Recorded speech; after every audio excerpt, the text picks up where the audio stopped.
Et Joseph a donné un ordre à l'intendant de sa maison et il a dit « Remplis les sacs de ces hommes de nourriture autant qu'ils pourront porter, et mets l'argent de chacun à l'entrée de son sac.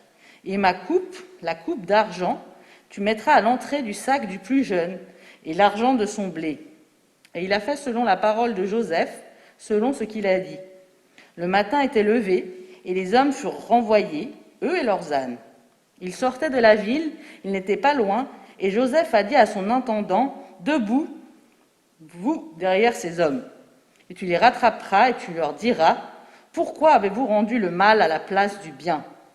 Est-ce que ce n'est pas la coupe dans laquelle boit mon maître et où il lit les signes ? C'est du mal ce que vous avez fait. » Et il les a rattrapés, il leur a dit ces paroles. Et ils lui ont dit, « Pourquoi mon maître parle-t-il ces paroles ? Profanation pour tes serviteurs d'avoir fait selon tes dires. Voici l'argent que nous avons trouvé à l'entrée de nos sacs. Nous avons rapporté vers toi de la terre de Canaan. Et comment aurions-nous volé de la maison de ton maître de l'argent ou de l'or ? Celui de tes serviteurs avec qui on trouvera la coupe, il mourra. Et nous aussi, nous serons pour mon maître des esclaves. » Et il dit, « Maintenant qu'il en soit ainsi selon vos paroles. Celui avec qui on trouvera la coupe sera pour moi un esclave, et vous, vous serez innocents. » Et ils se sont hâtés et ils ont descendu, chacun son sac à terre. Et ils ont ouvert chacun son sac. Et l'intendant a cherché, par le plus âgé il a commencé, et par le plus jeune il a fini. Et là, il a trouvé la coupe dans le sac de Benjamin. Et ils ont déchiré leurs vêtements. Et chacun a chargé son âne et ils sont retournés à la ville. Et Judas est venu avec ses frères à la maison de Joseph, et lui, il était encore là, et ils sont tombés face sur terre devant lui. Et Joseph leur a dit, « Qu'avez-vous fait là ? Ne savez-vous pas qu'il a le pouvoir de lire les signes d'un homme comme moi ?» Et Judas a dit, « Que dirons-nous à mon maître ? Comment allons-nous déclarer ? Comment allons-nous nous justifier ? Dieu a trouvé la faute de tes serviteurs, nous voici esclaves de mon maître, nous autant que celui dans la main de qui a été trouvée la coupe. » Et Joseph a dit, « Profanation pour moi de faire cela. L'homme dans la main de qui a été trouvée la coupe, lui sera pour moi esclave, et vous, montez en paix vers votre père. »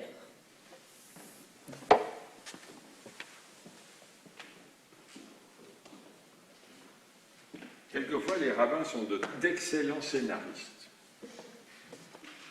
Parce que quand ils ont décidé que la paracha irait de tel verset à tel verset, eh bien là, ils l'ont arrêté en plein dans une scène déchirante. Alors, vous vous rappelez un petit peu les circonstances. Donc, c'est la deuxième descente des enfants de Jacob en Égypte pendant la famine. Et donc, déjà, la première fois, ils étaient rentrés avec des sacs pleins de blé et leur argent, mais sans Benjamin. Et ils avaient laissé, quand ils sont remontés, ils avaient laissé Shimon, en gage, puisqu'ils devaient redescendre. Et qu'ils s'étaient engagés à redescendre avec leur petit frère. Et donc ils sont redescendus, malgré toutes les demandes de Jacob de ne pas le faire, mais la famine, c'est la famine. Et donc, ils se sont retrouvés une deuxième fois en face de Joseph, qu'ils n'avaient toujours pas reconnu, parce que Joseph avait l'air d'un Égyptien et pas d'un Hébreu. Et donc, il l'a mangé avec eux. Ils sont repartis avec leur sac, et là, on est dans le récit. Et puis, tout d'un coup, le récit s'arrête, d'une façon assez abrupte, où Joseph dit à ses frères, qui ne savaient pas qui il était, « Je vais punir celui qui avait la coupe, mais vous allez rentrer à la maison tranquille. C'est la justice. » Et à ce moment-là, le texte s'arrête. Et le premier verset de la paracha de la semaine prochaine, c'est « Vayigash Yehuda ». Alors, Judas s'est avancé, mais de façon violente, sur Joseph et a dit « Non, tu me prends à la place. Lui c'est un freluquet, c'est un gamin. Il ne pourra jamais te servir alors que moi, je sais ce que c'est que servir les gens. » Alors, on peut se demander pourquoi les rabbins ont arrêté ici.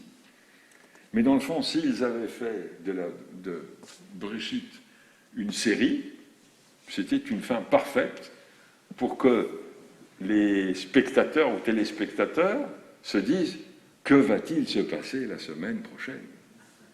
Donc, quelquefois, les rabbins savent couper un texte là où il le faut, parce qu'on est en plein milieu d'un chapitre, on n'est pas à la fin d'un chapitre.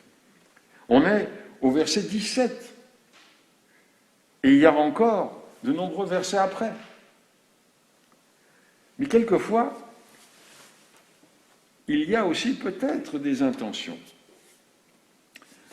Il y a 2 semaines, on lisait une paracha, et dans la paracha, à un moment, les Ashkenazim s'arrêtent pour reprendre la 6e lecture, à la fin de la 5e donc, et les Sephardim ont 2 versets de plus.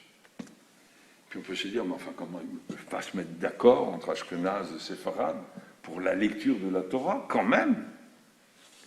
Eh bien, figurez-vous que peut-être il y a une intention. Il y a peut-être une intention.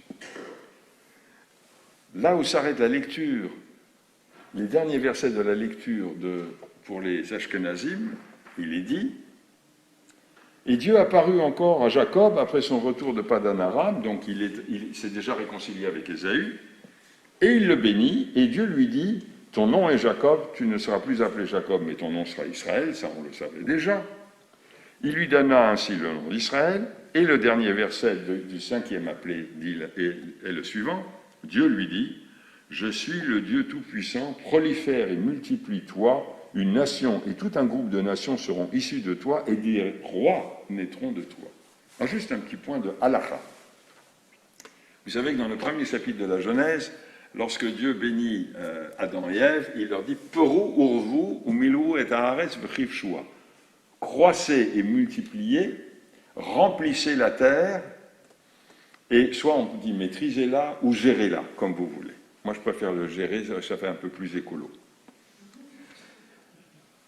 Et nous savons que dans la lecture traditionnelle ou traditionnaliste de la halakha, seul l'homme est dans l'obligation d'avoir une descendance. La femme n'a pas cette obligation. C'est quand même paradoxal, parce que c'est elle qui porte les enfants. Enfin bon. Et on peut citer ce verset en disant, mais non, ça concerne le couple. Pas du tout, dit un rabbin qui s'appelle Ilaï, au nom de Rabbi Eliezer, fils de Rabbi Shimon, il dit pas du tout. Parce qu'à l'époque de Rabbi Ilaï, qui avait la capacité de gérer une société?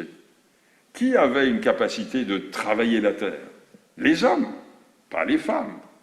Donc, à l'époque de ce rabbin, il était évident que bien qu'il y ait un pluriel, cela ne s'appliquait pas d'après Yevamot 65b, cela ne s'appliquait pas aux femmes, parce que les femmes ne peuvent pas maîtriser ou gérer la vie des autres. Elles sont secondaires dans le plan juridique et également dans le domaine de la vie de tous les jours. C'était une époque. Et alors les rabbins, sur quoi se sont-ils appuyés? Quel a été le texte qui leur a servi de dire « Non, non, ça ne concerne que les hommes » Eh bien, justement ce verset où Dieu dit à Jacob « Prolifère et multiplie-toi, peré ou revê, au singulier ». Et les rabbins disent « De là, on sait que ça concerne les hommes et pas les femmes. » Bon. Donc, les Ashkenazim s'arrêtent à une bénédiction de Dieu qui propose et qui donne à Jacob la capacité d'avoir une nombreuse descendance, de nombreuses nations naîtront de toi et des rois. Donc ce qui semble être essentiel, c'est le peuple. Mais les Sephardim on lise 2 versets supplémentaires. Et les versets sont les suivants. « Je te donnerai le pays que j'ai donné à Abraham et à Isaac, et je donnerai à ta descendance après toi la terre. » Puis Dieu s'éleva au-dessus de lui à l'endroit où il lui avait parlé. C'est une fin logique d'un discours. Les Ashkenazim ont coupé le discours en deux, les Sfardim le présentent dans sa totalité. Mais ce qui est intéressant, c'est que les Sephardim ont raison sur le plan, disons, de l'organisation des versets. Mais ils ont donc considéré que la terre, la possession de la terre, et puis quand le texte dit « et je te donnerai toute la terre », c'est toute la terre. Il y a des commentateurs qui disent « non, c'est pas uniquement Canaan, c'est le globe », enfin, non, ils ne savaient pas qu'il y avait un globe à ce moment-là. C'est la terre entière. Ça rappelle un peu la tradition musulmane qui dit que la terre entière un jour sera musulmane. Eh bien, dans le fond, c'était la même chose pour Sforno, entre autres, et pour d'autres commentateurs aussi qui sont du même avis. Alors, pourquoi les Ashkenazim n'ont pas pris ce verset? On peut avoir une interprétation qui est la suivante. L'essentiel, c'est que le peuple soit là. L'essentiel, ce n'est pas la terre. Si on dit il faut et l'un et l'autre, on n'est plus dans une idée de population, de peuple, de personnes, de personnages. On est dans une idée, entre guillemets, beaucoup plus politique, puisqu'elle suppose la possession d'un territoire. Eh bien là, peut-être que les Ashkenazim se sont arrêtés un tout petit peu plus tôt, bien que le discours continue et le deuxième verset marque une fin évidente de ce discours, parce qu'ils estimaient que l'essentiel, ce n'était pas la possession terrestre, mais c'était la capacité de former un peuple qui soit fidèle à ses origines et qui soit fidèle à sa tradition, où qu'il soit, quel qu'il soit. Évidemment, les Sfardim étaient beaucoup plus proches de Canaan que les Ashkenazim. Mais ça n'explique pas tout. Si les uns en sont arrêtés à un endroit et les autres à un autre endroit, il y a quand même une idée sous-jacente qui existe. Et donc, on pourrait presque dire aujourd'hui, il faut savoir où s'arrêter et il faut savoir où dresser des limites, que ce soit en politique, que ce soit dans les idées, ou que ce soit même quelquefois dans sa propre vie.